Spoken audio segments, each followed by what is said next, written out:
In a recent video, Dave Ramsey described those folks who promote the 4% rule of retirement withdrawals as stupid, goobers, and morons.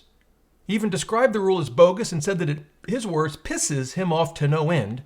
And he said he's perfectly comfortable withdrawing not 4%, but 8%. Well, we're going to put that view to the test today. Hey everybody, my name is Rob Berger. This is the Financial Freedom Show, where we talk about things like the 4% rule and how to invest and save for retirement, and then, how to actually survive once you retire. If that's a topic of interest to you, I encourage you to subscribe to the channel.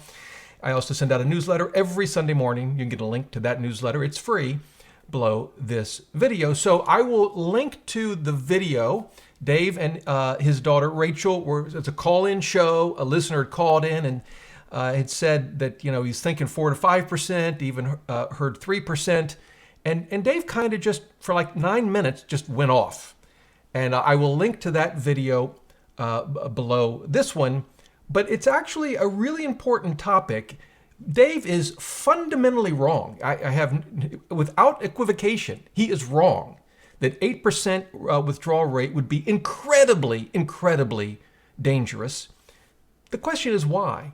And why does he believe that it's perfectly fine and he'd be comfortable with it? And then anyone espousing a 4% withdrawal rate is just a moron. Well, I'm going to try to avoid the name calling today, but I want to walk you through the problem. Now, here is his explanation. He first says that historically, the S&P 500 has returned roughly 12%. If you go back over a long period of time, we're going to actually look at that briefly. He says inflation has averaged 4%. So if you take the 12%, subtract the 4%, and you need to keep that in your portfolio so you can get those inflation adjustments each year, and that's perfectly sensible. That leaves you with 8%. Now, I will certainly agree with Dave that 12 minus 4 equals 8. But that's about where our agreement ends. So let's dive right in. I'm going to actually show you very quickly the whole business about 12%. This comes from Vanguard. If we go down here and look at a 100% stock portfolio, we'll see that Dave is right. From 1926 to 2021, according to Vanguard. Now, this doesn't include 2022. We know that was ugly, so maybe this would come down a bit. But through 2021, stocks have returned 12.3%. Now, I do want to show you one other thing very quickly. Let me pull it up. This is from a tool called Portfolio Visualizer. Here it is. This one doesn't go back to 1926. It goes back to 1972. That's still 51 years. I guess back to what? The Nixon administration or the beginning of it. If we put in the U.S. stock market and put 100% in and analyze it, you'll see that the compound annual growth rate is a lot lower than 12%, still quite good, but it's 10.25%. I point this out because we've got to keep in mind that what period of time you look at matters. And even over a very, very long period of time, 51 years, you can see the stocks return substantially less than 12%. What we don't know is what they're going to return in retirement. But what we can do is we can make the assumptions that Dave is making, that you're going to get 12% through retirement, and then inflation is only going to be 4%. And then we can look at a withdrawal rate that begins with, on $1 million portfolio, $80,000. And I want to look at it in two different ways. The first is with a tool called New Retirement. Here it is. It's a retirement planning tool that I used for our own retirement. This happens to be a demo account. And I'll leave a link to this tool below the video, but I think it's an excellent tool. So here's what I've done to test Dave's theory. I first created, it's actually just one account. I made it a Roth account. Now that's important. You can see it's got $1 million, and you can see I've got the rate of return at 12%. Now, the reason it's important is what this tool will do is calculate your taxes for you and add them each year as an expense. But of course, since this is a Roth IRA, there are no taxes taken out. Now, if you were watching this video and you say, Rob, I've got traditional IRAs and money in taxable accounts, that's fine. If you take the results I'm going to show you, you would just have to realize that when you pull your $80,000 out of different account types, some of that money is going to have to go to taxes. But I wanted to give every benefit of the doubt I could to Dave's theory, so this doesn't have any taxes, right? Because it's a Roth. I've set up expenses. You can see it right here, just under $6,700 a month, which comes out to 80 grand a year. And I've even, if we go to income, I've removed Social Security because I just want to test the $1 million portfolio. That's all I want to look at. And we can come up here to the overview. Now, what is this telling us? You can see that the chance of success is only 33%. So apparently New Retirement disagrees with Dave. But why? Well, this top line here, this green line that looks really promising, that's just going up and up and up and up and ends, 30 years later with almost $3 million still in savings after you've spent all this money. That's taking that 12% rate of return that I plugged in, and it's just saying every year you're going to get 12%, like clockwork, and inflation's always going to be 4%. And if we make that assumption, Dave's right. Things look great. What's the problem with that? The problem is that's not how markets work. Sometimes the market's up 20%. Sometimes it's down 20%. As we know, even recently, sometimes inflation's 1%. Sometimes it's 9%.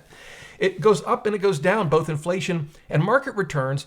And what we've known for a very, very, very long time, something that Dave overlooked, is that the order in which these returns and inflation occur from year to year as we're in retirement, they matter.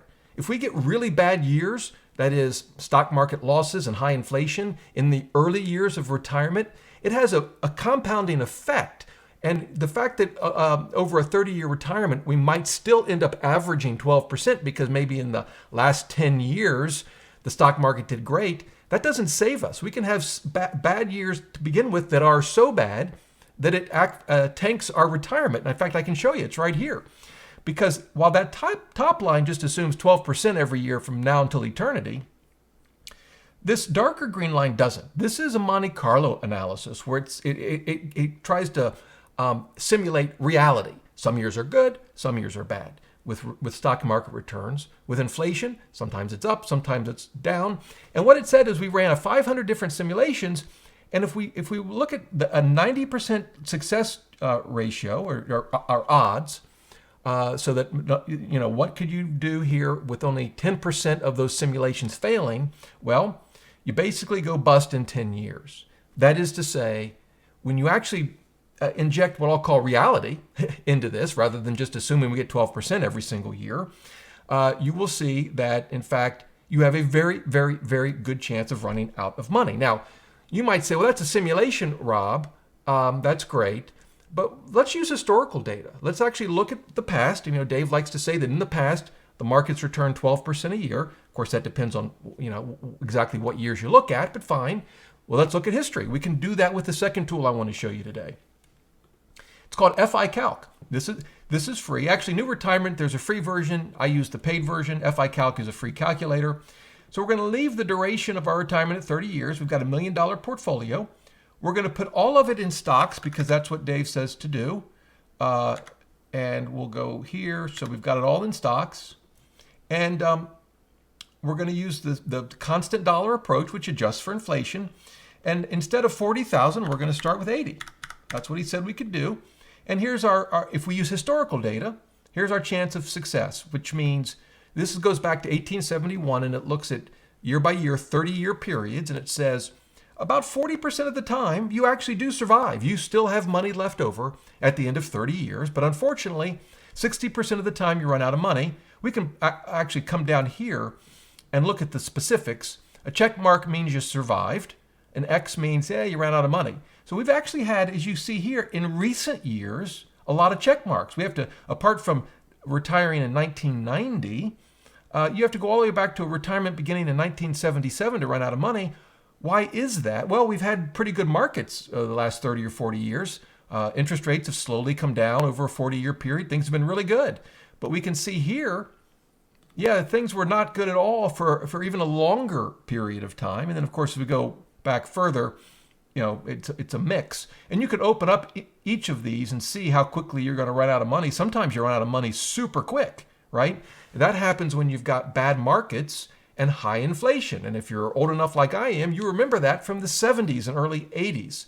Now, what I'm describing to you is nothing new. It's called sequence of risk. It's this idea of you can't just use averages. You can't just create a retirement plan that says we'll average 12% or we'll average 10%.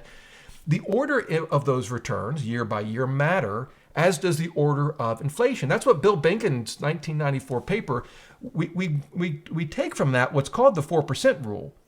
But the real takeaway of that paper was You can't use averages. We've known that for 3 or 4 decades now, and it's something that I gather Dave has overlooked. I don't know. He didn't mention it in his video, and it explains why his view that you could very comfortably take 8% because you're going to earn 12% every year, and or even on average, and you're going to have on average 4% inflation. It just doesn't work, or at least it doesn't work enough times for it to be a reliable, comfortable way to think about retirement. Now, does that mean you can only take out 4%? No, it's not a question of what you can and can't take out.